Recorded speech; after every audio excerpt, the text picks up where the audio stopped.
పనులను ప్రారంభించింది. దానిలో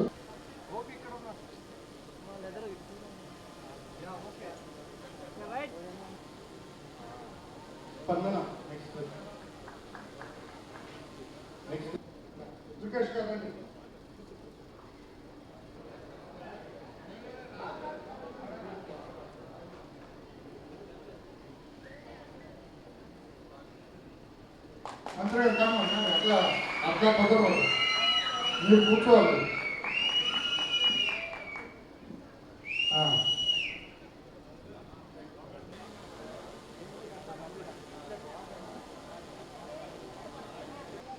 పక్కన కొంచెం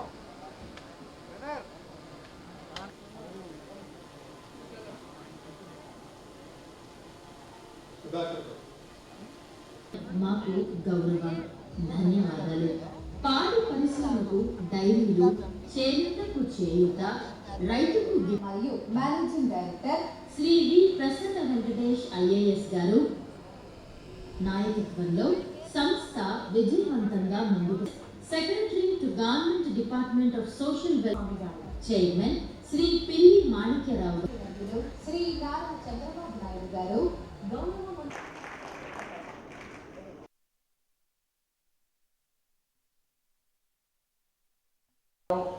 మా అమ్మ అయిపోతుందని చెప్పేసి ఈ సభ నుంచి ఆశిస్తూ వేదికను అలంకరించిన పెద్దలందరికీ పేరు పేరున నమస్కారం. ఈరోజు ప్రత్యేక ఆకర్షణ మాకు ముందు కూర్చున్నటువంటి ఈ సోదరులందరికీ కూడా ఏదో ఒక న్యాయం చేయగలుగుతాడు. ఎందుకంటే ఖచ్చితంగా ఆయన న్యాయం చేయాలని ఒక పట్టుదలతో ఉన్నాడు. వెనకటి రోజులు తీసుకెళ్తాం ఉన్నటువంటి యువతని ఒక షాప్ పెట్టించేటటువంటి పరిస్థితి ఆయన ఆలోచిస్తున్నాడు. ఆ రకంగా వెళ్ళాలంటే ఖచ్చితంగా దానికి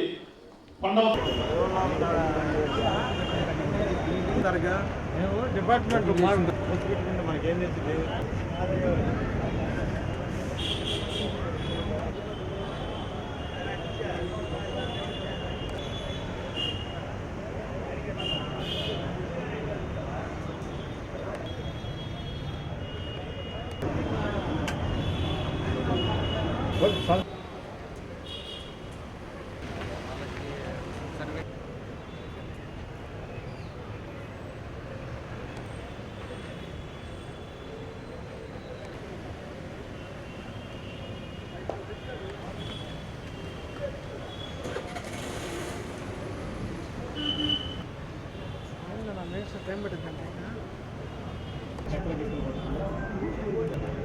ఫోకస్ అవ్వాలి కదా. ఓపెన్ వర్తించా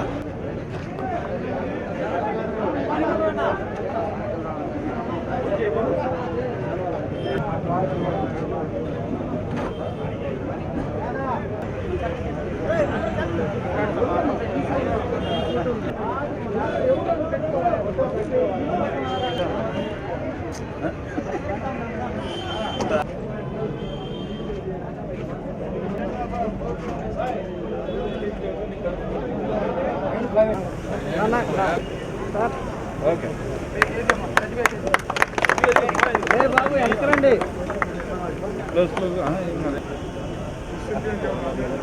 వస్తారు లేదా ఓపెన్ చేసేయండి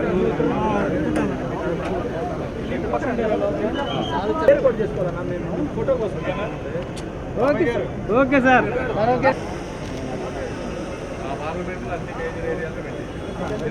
కొంచెం ముందు సార్ చూడమ్మా పెట్టుకోవాలి.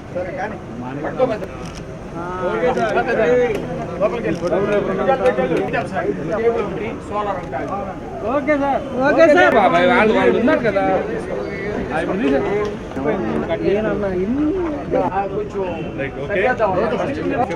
ఏం కాదు ఏం కాదు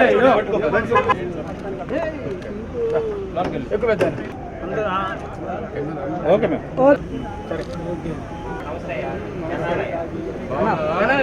ఓకే పెద్దలు, వేదిక ముందున్నటువంటి పాత్రికేయులకి నమస్కారం. నిప్పుల డప్పులతో గుండె చప్పుడు వినిపించే తక్కువ మాట్లాడదలుచుకున్నా. కేవలం టీవీలో మాటలు చెప్పడమే కాకుండా వాస్తవంగా పనిచేస్తున్నటువంటి చైర్మన్ అయినటువంటి పిల్లి మాణిక్యాలరావు గారికి ఈ సందర్భంగా మనస్ఫూర్తిగా నేను అభినందనలు తెలుపుకుంటా ఉన్నాను. ఆయన వచ్చిన తర్వాత ఒక్కొక్కటి సమస్యలన్నీ కూడా తీరుస్తూ ఉన్నారు. లిట్ క్యాప్ అంటే గత 5 సంవత్సరాలు పూర్తిగా మర్చిపోయినటువంటి పరిస్థితి. ఆ దాదాపు 6 కోట్లు పెట్టి 2 ఫ్యాక్టరీలు స్టార్ట్ చేశారు. అవి త్వరలో ఉత్పత్తులు స్టార్ట్ అవుతాయి అని చెప్తా ఉన్నారు. అదేవిధంగా ఇప్పుడు 300 మందికి ట్రైనింగ్ ఇచ్చారని చెప్పారు. 150 మెంబర్స్కి అందులో జాబ్స్ కూడా వచ్చినాయని. ఇక్కడే చాలా ఇంపార్టెంట్. అయితే ఒకటి, రాజకీయ నాయకులు కానీ ఇంకొకరు కానీ సభల్లో ఉపన్యాసాలు చెప్తారు, తప్పులేదు. అయితే నేర్చుకునే వాళ్ళు వాస్తవాలకు దగ్గరగా ఉంటేనే మీ జీవితాలు బాగుపడతాయి. వాస్తవాలకు దగ్గరగా ఉండటం అంటే ఈ రోజున ఆటోమేషన్, ఫారెన్ కంపెనీస్, మెషినరీ వచ్చినప్పుడు వాటితో పోటీ పడడం అంత ఈజీ అయ్యేటువంటి పరిస్థితి కాదు. అయితే 2 రకాలుగా, ఒకటి నేర్పించిన ట్రైనింగ్ తోటి మంచి కంపెనీలో ఉద్యోగం చేయటం అనేది ఒకటి. రెండోది, మెషిన్లతో పోటీ పడే విధంగా భారతీయ సంస్కృతిని, మీ జ్ఞానాన్ని, వారసత్వాన్ని ఉపయోగించుకొని వాళ్ళతో కంపీట్ అవ్వలేని విధంగా ఏ విధంగా చేయాలనేది రెండోది. ఇందులో క్వాంటిటీ కన్నా క్వాలిటీకి ప్రాధాన్యం ఇవ్వాలి, సృజనాత్మకతకి ప్రాధాన్యం ఇవ్వాలి. వ్యక్తుల ఆలోచనలకు తగ్గట్టుగా వెరైటీస్ చేస్తే కొంతమంది ఆదరిస్తారు, ఆ విధంగా మీకు అభివృద్ధి చెందుతుంది. అంతేగాని మిషన్లతో పోటీ పడితే ఒక్కొక్కసారి కష్టం అవుతుంది. కాబట్టి క్వాలిటీ, క్రియేటివిటీ ఉండే విధంగా ఎప్పుడు కూడా అన్ని ఇంటర్నెట్లో దొరుకుతాయి. ఈ రోజు ఆర్టిఫిషియల్ ఇంటెలిజెన్స్ అన్నీ వచ్చినాయి. బేసిక్ కొన్ని కంప్యూటర్ కోర్స్ చేసుకుంటే డిజైన్స్ అన్ని అద్భుతంగా తయారు చేయొచ్చు. ఆ డిజైన్స్ ని యూనిక్ గా తయారు చేసి గవర్నమెంట్ ఇచ్చేటువంటి సపోర్ట్, ఇప్పుడు జియో ఎంత 70 ఏదో చెప్పారు, జియో 70లో గవర్నమెంట్ లో ఉన్నటువంటి పోలీసు వారు కానీ అన్ని డిపార్ట్మెంట్లు లోకల్ ఉత్పత్తులు కొనే విధంగా ప్రోత్సాహిస్తూ ఉన్నారు. ఇక్కడే కాదు, సెంట్రల్ గవర్నమెంట్ కూడా ఇస్తూ ఉన్నారు. వారికి కావాల్సిన విధంగా కస్టమ్ చేయటం అంటే కొంచెం ఎక్కువ బూట్ సైజెస్ కానీ ఇక్కడ ఉన్నటువంటి వాళ్ళకి ఈ విధంగా మ్యాచ్ చేసి వాళ్ళకి ఏది కావాలో అది తయారు చేస్తే మీకు ఆదాయం వస్తుంది. అందులో క్వాలిటీ పెంచండి. రెండోది, ఈరోజు మీరు ఏదైతే నేర్చుకున్నారో 4-5 సంవత్సరాల తర్వాత అవి అవుట్డేటెడ్ అయిపోతాయి. మీరే ఉన్నారు, ఇప్పుడు మీరు వాడే చూస్తూ ఉంటే మీకు ఫ్యాషన్ ఇది రోజు రోజుకి మారిపోయేది. ఎవరైతే నేర్చుకున్నారో ఈరోజు మీరు నిరంతరం స్టూడెంట్గా ఉన్నప్పుడు మాత్రమే నెక్స్ట్ లెవెల్కి వెళ్ళగలుగుతారు. వెళ్తే ఆటోమేటిక్గా మీ వాల్యూ పెరుగుతుంది. చారిటీ కన్నా ఆపర్చునిటీని తీసుకొని ఆత్మాభిమానంతో, ఆత్మస్థైర్యంతో ముందుకు వెళ్తే ఎవరి దయాదాక్షిణ్యాలు అవసరం లేకుండా మీరు కూడా అద్భుతంగా రాణిస్తారు.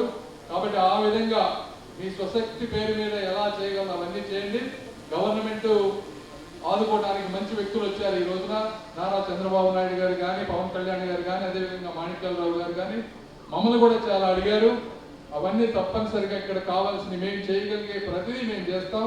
వాళ్ళు అడిగినటువంటి కామన్ ఫెసిలిటీ సెంటర్ కానీ, అదేవిధంగా ఇక్కడ వీధులపై మట్టి మీద కూర్చొని కుట్టే వాళ్ళకి కావాల్సినటువంటి షాప్స్ కానీ ఇవన్నీ కూడా మేము చేయగలిగినవి వచ్చే 5 సంవత్సరాల్లో చేస్తామని, నిజాయితీగా చేస్తాం, నిబద్ధతతో చేస్తామని తెలియజేసుకుంటూ ఈ కార్యక్రమానికి నన్ను ఆహ్వానించినందుకు మరొకసారి మీ అందరికీ ధన్యవాదాలు తెలుపుకుంటూ సెలవు తీసుకుంటాం. Thank you. చైర్మన్ శ్రీ పిల్లి మాణిక్యాలరావు గారి ఆధ్వర్యంలో జరుగుతున్నటువంటి ఈ కార్యక్రమానికి విశిష్ట అతిథిగా విచ్చేసినటువంటి పెద్దలు, 5 సంవత్సరాల పాటు ఈ రాష్ట్రంలో జరిగినటువంటి దుర్మార్గపు పరిపాలన మీద గొంతెత్తి ఉద్యమించినటువంటి నాయకులు, ఆ రోజున ఏ డిబేట్లో చూసినా కూడా అత్యద్భుతంగా తెలుగుదేశం పార్టీ యొక్క విధి విధానాల్ని ప్రజల్లోకి తీసుకువెళ్ళి తద్వారా ఇవాళ ఈ కూటమి ప్రభుత్వం రావడానికి ఆయన కూడా ఒక ప్రధాన భాగస్వామిగా నిలబడినటువంటి పెద్దలు వర్ల రామయ్య గారికి మనందరితో కూడా ప్రత్యేకమైనటువంటి అభినందనలు తెలియజేస్తూ, అదేవిధంగా ఈనాటి కార్యక్రమంలో ముఖ్య అతిథి కేంద్ర మంత్రివర్యులు, గుంటూరు జిల్లా అభివృద్ధి ప్రదాత శ్రీ చంద్రశేఖర్ గారు, అదేవిధంగా గుంటూరు ఇద్దరు ఎమ్మెల్యేలు, ఒక నజీర్ గారు, మరొకరు గల్లా మాధవ్ గారు,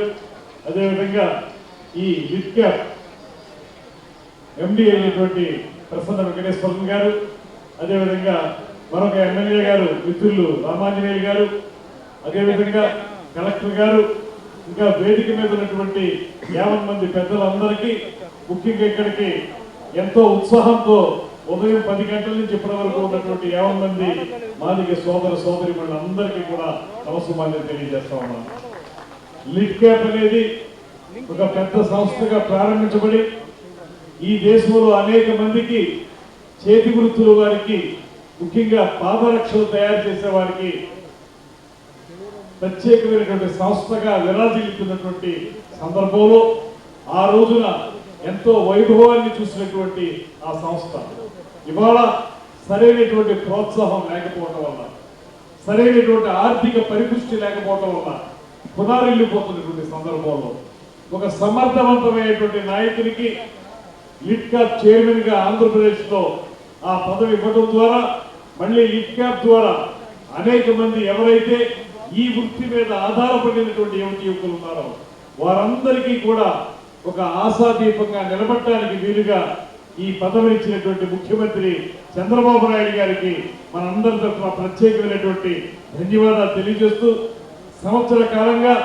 లిట్క్యాప్ను తిరిగి గత వైభవాన్ని పునరుద్ధరించుకునే విధంగా అనేక కార్యక్రమాలు చేపట్టినటువంటి పిల్లి మాణిక్యాలరావు గారిని మనందరి తరఫున కూడా అభినందిస్తా ఉన్నాను. అయితే ఇవాళ మనందరికీ తెలియంది కాదు, ఆర్థిక సంస్కరణల తర్వాత ప్రపంచంలో ఉన్నటువంటి అనేక సంస్థలు వ్యాపారంలోకి వచ్చి భారతదేశంలో కూడా మిల్మేడ్ వస్తువుల యొక్క ప్రాముఖ్యత పెరిగి లెదర్ ఇండస్ట్రీలో కూడా అనేక మార్పులు వచ్చి విదేశీ బ్రాండ్ ఇమేజ్తో వచ్చేటువంటి లెదర్ గార్మెంట్స్ కానీ లెదర్కి సంబంధించినటువంటి అనేక వస్తువులు కానీ మన ఇండియన్ వస్తువుల్ని కంపీట్ చేస్తూ మనల్ని వెనక్కి నెట్టేసిన సందర్భాన్ని మనం గమనించాలి. మల్టీనేషనల్ కంపెనీలు వచ్చి ఇక్కడ మన ఇండియన్ ఇండస్ట్రీని దెబ్బతీసినటువంటి సందర్భంలో వాటికి లిట్క్యాప్కి సరైనటువంటి సహకారం అందించాల్సినటువంటి ఆపన్న హస్తం అందించాల్సినటువంటి ప్రభుత్వాలు సరిగ్గా చేయకపోవడం వల్ల అనేక ఇబ్బందులు లిట్క్యాప్ ఎదుర్కొంటున్నటువంటి నేపథ్యంలో తొలి నుంచి కూడా లిట్క్యాప్ లాంటి సంస్థ ద్వారా దాని మీద ఆధారపడేటువంటి యువతీ యువకులకి సపోర్ట్ గా నిలబడాలనేటువంటి ఆలోచన చేసినటువంటి మొట్టమొదటి వ్యక్తి శ్రీ చంద్రబాబు నాయుడు గారు అనేటువంటి మాటని ఈ సందర్భంగా గుర్తు చేసుకోవాలి. అందుకే ఇవాళ మనవి చేస్తా ఉన్నాం ముఖ్యమంత్రి గారికి, ఉప ముఖ్యమంత్రి గారికి, కేంద్రంలో ఉన్నటువంటి ప్రధానమంత్రి గారికి కూడా మనవి చేసేది ఏంటంటే దీనికి ఆర్థిక పరిపుష్టి కల్పించాల్సిన బాధ్యత ప్రభుత్వం మీద ఉంది. కేవలం ప్రతిభావంతులైనటువంటి చేతి వృత్తి మీద ఆధారపడేటువంటి యువతీ యువకులు ఈ కులంలో ఉన్నారు. వారు అత్యద్భుతంగా పనిచేయగలరు, సరైనటువంటి శిక్షణ ఇస్తే అత్యద్భుతంగా వస్తువుల్ని తీసుకురాగలరు. కాకపోతే దానికి కావాల్సింది ఆర్థిక పరమైనటువంటి పరిపుష్టి. మల్టీనేషనల్ కంపెనీస్ తోటి కంపీట్ చేయగలిగేటువంటి శక్తి సామర్థ్యాలు ఉన్నప్పటికీ కూడా ఫైనాన్షియల్ సపోర్ట్ లేకపోవడం వల్ల కేవలం ఆ ఒక్క కారణంతో వెనకబడిపోతున్నటువంటి ఈ లిట్క్యాప్ని ముందుకు తీసుకెళ్లాలంటే సరైనటువంటి ఫండింగ్ అనేటువంటిది చాలా అవసరం. ఇప్పుడే మాణిక్యాలరావు గారు ఆయన పరిధిలో ఏ ఏ కార్యక్రమాలు చేయాలనుకున్నారో ఒక పక్కన శిక్షణ, మరో పక్కన ఆర్థిక పరిపుష్టి, మరో పక్కన ప్లేస్మెంట్, ఈ మూడింటికి సంబంధించి ఆయన మధ్యలో ఉన్నటువంటి ఆలోచనలన్నీ కూడా సాకారం జరగాలని మనస్ఫూర్తిగా కోరుకుంటా ఉన్నాం. వేదిక మీద ఉన్నటువంటి పెద్దలందరూ కూడా ఈ విషయం మీద ఏకీభవిస్తారు. తప్పనిసరిగా మేమందరం కలిసి మన ముఖ్యమంత్రి గారిని, అభివృద్ధి ప్రదాత అయినటువంటి ముఖ్యమంత్రి గారిని కోరి 100% లిట్క్యాప్ని ఆర్థికంగా పరిపుష్టం చేయడం ద్వారా రాబోయే రోజుల్లో యువతీ యువకులు ఎవరైతే దీని మీద ఆధారపడ్డారో వారందరికీ కూడా సముచితమైన స్థానం కల్పించే విధంగా, వారికి అవసరమైనటువంటి శిక్షణతో పాటు ప్లేస్మెంట్ జరిగే విధంగా చూడాల్సిన బాధ్యతని ప్రభుత్వం తీసుకోవాలనేటువంటి మాటని కేవలం మన రాష్ట్ర ప్రభుత్వం మాత్రమే కాదు, లెదర్ ఇండస్ట్రీని డెవలప్ చేయాల్సిన బాధ్యత కేంద్ర ప్రభుత్వం మీద కూడా ఉంది. కనుక మంత్రివర్యులు, కేంద్ర మంత్రి శ్రీ చంద్రశేఖర్ గారు కూడా బాధ్యత తీసుకుని ప్రధానమంత్రి గారి దగ్గర కూడా ఆ కార్యక్రమాన్ని ఏర్పాటు చేయాలనేటువంటి మాటని మనవి చేసుకుంటూ టూరిజం డెవలప్మెంట్ కార్పొరేషన్ తరఫున మా టూరిజం తరఫున తప్పనిసరిగా ఎక్కడెక్కడైతే మేము పర్యాటక ప్రదేశాలని అభివృద్ధి చేస్తున్నామో అక్కడ లిట్కాప్ తరఫున ఒక స్టాల్ ఏర్పాటు చేసుకుని తద్వారా వారి వృత్తులకి వారి యొక్క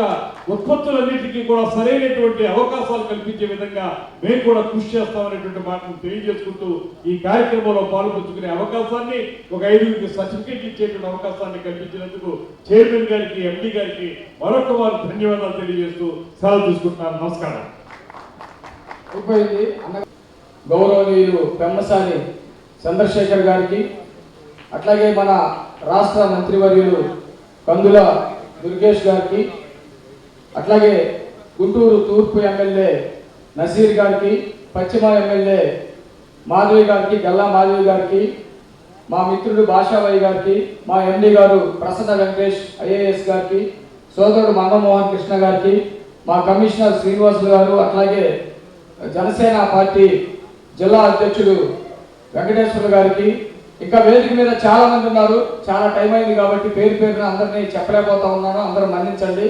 వేదిక మీదకి ఇక్కడికి వచ్చి ఈ కార్యక్రమాన్ని విజయవంతం చేయాలనుకున్న ప్రతి ఒక్క పెద్దలకి కూడా నమస్కరించి మీ అందరికీ నమస్కారాలు తెలియజేస్తా ఉన్నాను.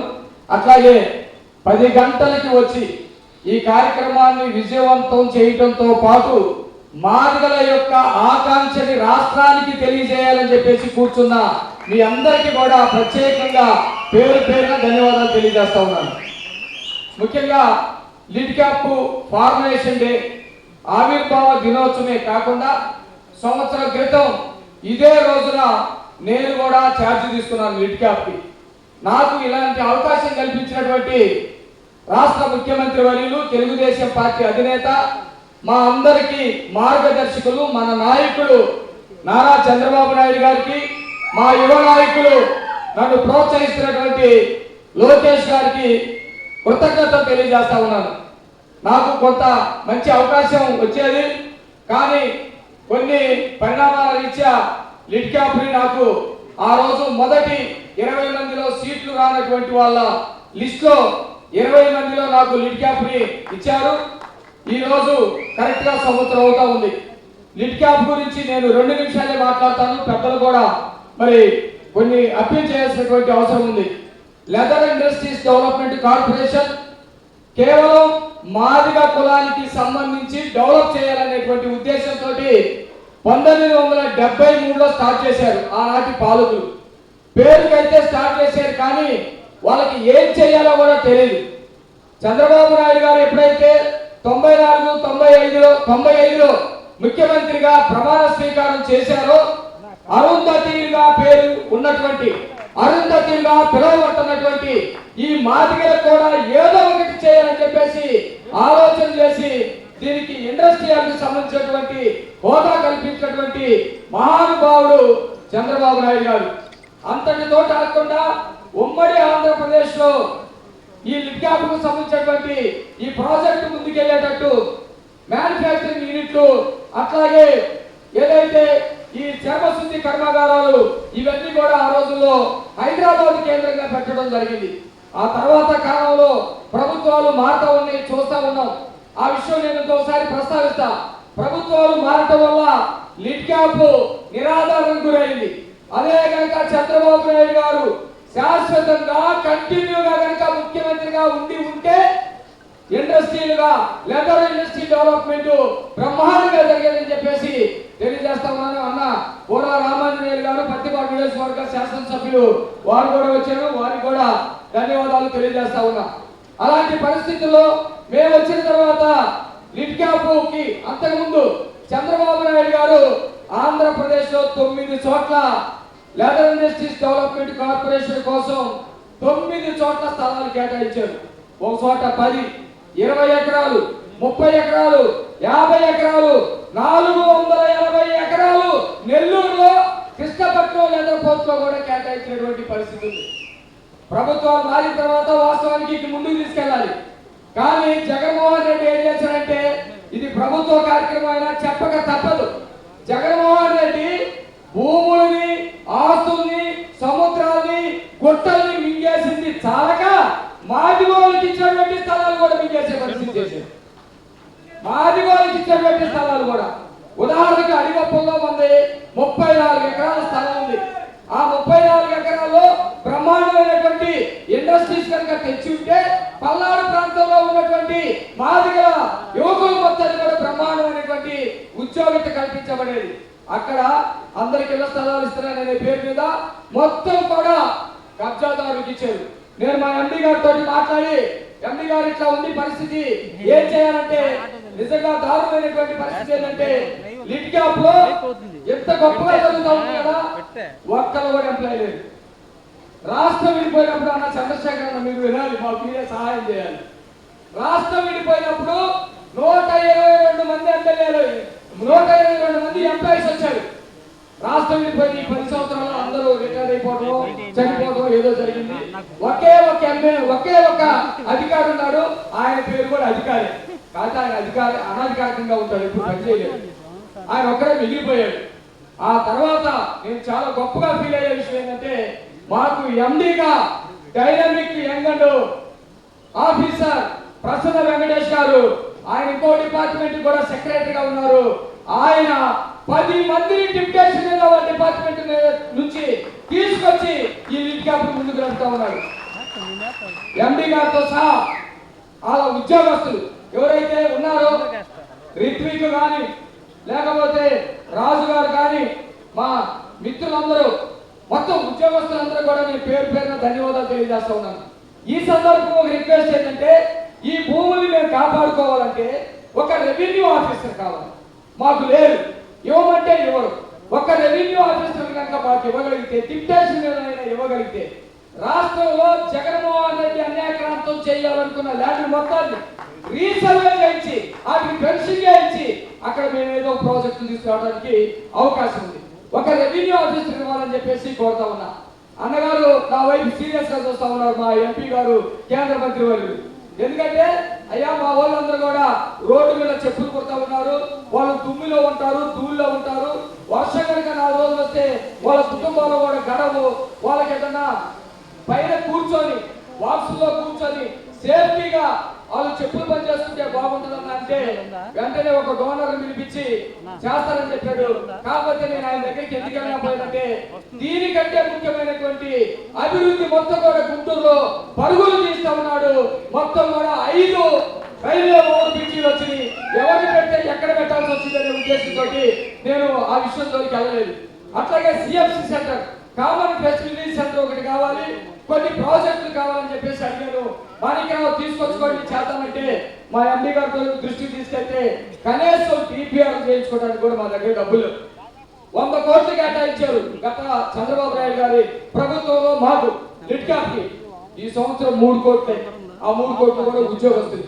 అంటే మేము చెప్పుకోకపోతే తల్లి లాంటి పాత్రలో ఉన్న మీకు తెలియదు. మేము జీతాలు ఇచ్చుకోవడానికి ఆ 3 కోట్లు.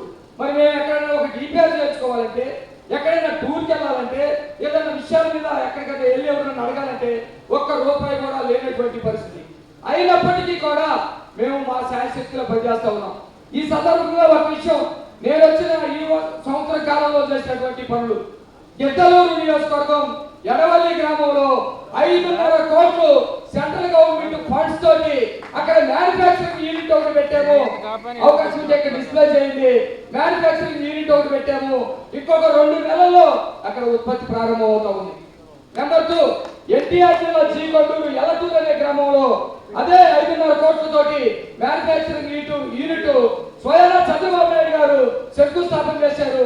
ఇంకొక 6 రోజుల్లోపు అక్కడ కూడా ఏదైతే టెండర్ ఉందో ప్రారంభించేటువంటి పరిస్థితి ఉంది. ఈ 2 ఎందుకయ్యా మీకు అని చెప్పేసి అనవచ్చు.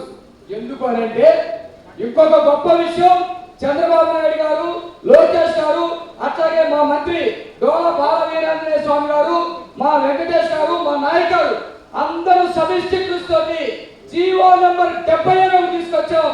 ఈ జీవో నంబర్ 70 ఏంటంటే ఆంధ్రప్రదేశ్ లో ఉన్నటువంటి పోలీసులకి క్యాప్లు కావాలన్నా, బెల్టులు కావాలన్నా, షూలు కావాలన్నా, అట్లాగే ఫారెస్ట్ ఆఫీసర్లకి షూస్ కావాలన్నా, బెల్టులు కావాలన్నా, స్కూల్ పిల్లలకి షూస్ కావాలన్నా, అట్లాగే పోర్టుల్లో ఉన్నటువంటి వాళ్ళకి సేఫ్టీకి సంబంధించినటువంటి ఎటువంటి పరికరాలు కావాలన్నా, ఆర్టీసీ కండక్టర్లకి బ్యాగులు కావాలన్నా, ఏ బ్యాగులైనా, ఏ బెల్ట్లైనా, ఏ షూ అయినా, లెదర్ రిలేటెడ్ గూడ్స్ ఏవైనా సరే లిడ్ క్యాప్ ద్వారా మాత్రమే కొనాలనేది ఈ జీవో నంబర్ 70. మరి లిడ్ క్యాప్ ఎక్కడ తయారు చేసింది, లిడ్ క్యాప్ ఎక్కడ తీసుకొచ్చిందంటే ఇప్పుడు ఈ మ్యానుఫ్యాక్చరింగ్ యూనిట్లు 2 రెడీ అవుతా ఉన్నాయి. సంవత్సరం లోపు ఉత్పత్తి ప్రారంభిస్తుంది. గవర్నమెంట్ దగ్గర ఆర్డర్స్ తీసుకొని ఇక్కడ ఉత్పత్తిని ప్రారంభించి మొత్తం ఎంటైర్ గవర్నమెంట్ కి మేము కావాల్సినటువంటి వస్తువులు మొత్తం కూడా ఉత్పత్తి చేస్తాం. వీళ్ళకి ఎక్కడ ఉద్యోగాలు వస్తాయి? ఇప్పుడే మేము ఎంపీ గారికి చెప్పాను, 300 మందికి మేము వచ్చిన తర్వాత ట్రైనింగ్ ఇచ్చాం. వాళ్ళు బ్రహ్మాండంగా మిషనరీ మీద చెప్పుని ఎట్లా డిజైన్ చేయాలి, షూని ఎట్లా డిజైన్ చేయాలి, ఎట్లా కట్ చేయాలి అని మొత్తం కూడా వాళ్ళు టెక్నాలజీ మొత్తాన్ని కూడా అందిపుచ్చుకుంటున్నారు. ఇంట్లో ఉద్యోగాలుగా వాళ్ళు రాబోతా ఉన్నారు. కాబట్టి బ్రహ్మాండమైనటువంటి మ్యానుఫ్యాక్చరింగ్ కూడా రాబోతా ఉంది. నేను ఈ సందర్భంగా పెద్దలు ఎవరైతే కేంద్ర మంత్రి వర్యులు తెలియజేస్తా ఉన్నాను, దయచేసి మీరు మాకు సహకరిస్తే ఇంకొక 2-3 సంవత్సరాల్లో లిడ్ క్యాప్ లో ప్రతి ఒక్కళ్ళు కూడా బ్రహ్మాండంగా ఉద్యోగాలు అయ్యేటట్టు చేస్తారు. చివరిగా విజయవాడ నడిబొడ్డులో 1 ఎకరా భూమి ఉంది. దాన్ని కూడా జగన్మోహన్ రెడ్డి మింగేయాలని చూశాడు. మింగినటువంటి జగన్మోహన్ రెడ్డి గొంతు పట్టుకొని అది కల్పించి మాదిరికి అంకితం చేసినటువంటి పరిస్థితి ఉంది. అక్కడ త్వరలో 10 అంతస్తులతోటి కమర్షియల్ బిల్డింగ్ కట్టుకోతా ఉన్నాం. మీకు ఎక్కడి డబ్బులు అన్నది మా ఎంపీ గారు అన్నగారు, మీలాంటి ఎవరో ఒకరి కనుక వస్తే పీపీపీ మోడ్లో కడతామని చెప్పాము. కాబట్టి జనం కూడా వెళ్ళిపోతా ఉన్నారు. ఇంకా లిడ్ క్యాప్ ముందుకెళ్ళడానికి పెద్దలు నాకు సహాయం అందిస్తారని చెప్పేసి కోరుకుంటూ నాకు ఈ అవకాశం ఇచ్చిన మీ అందరికీ నమస్కారం తెలియజేస్తూ ముగిస్తా ఉన్నాను. అలాగే